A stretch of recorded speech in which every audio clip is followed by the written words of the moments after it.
ओम नमो भगवते वासुदेवाय। ओम नमो भगवते वासुदेवाय।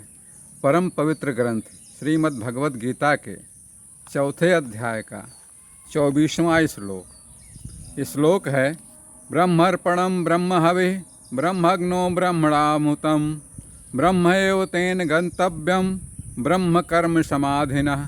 अर्थात जिस यज्ञ में अर्पण अर्थात श्रुवा आदि भी ब्रह्म हैं और हवन किए जाने वाले योग द्रव्य भी ब्रह्म हैं तथा ब्रह्मरूप कर्ता के द्वारा ब्रह्मरूप अग्नि में आहुति देना क्रिया भी ब्रह्म है।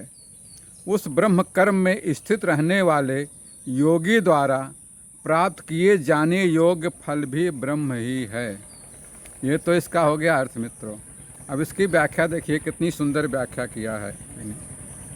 यहाँ भगवान श्री कृष्ण कर्म योग का मर्म समझाते हुए कहते हैं कि जब व्यक्ति ब्रह्म अर्थात परमात्मा के ज्ञान में स्थित हो जाता है तब उसके सभी कर्म ब्रह्म में ही होते हैं, हुए प्रतीत होते हैं।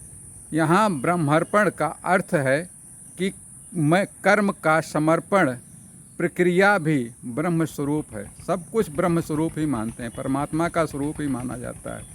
जो हवन सामग्री अर्पित की जा रही है वो भी ब्रह्म अर्थात परमात्मा का ही स्वरूप है, ब्रह्म स्वरूप है अर्थात परमात्मा का स्वरूप है।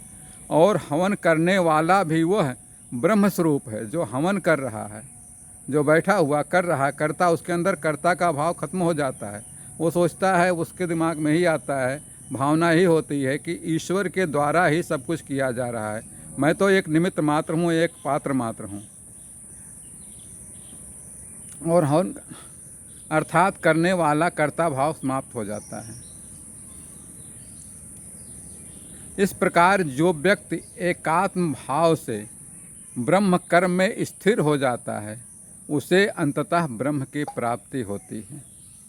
और यहाँ पर भगवान कृष्ण यह समझाने का प्रयास कर रहे हैं कि जब व्यक्ति की चेतना उच्चतम स्तर पर पहुँच जाती है तब वह हर वस्तु हर क्रिया में ब्रह्म को ही देखता है, क्योंकि उस समय उसके अंदर कर्तापन का भाव पूरी तरह शून्य हो जाता है, लुप्त हो जाता है।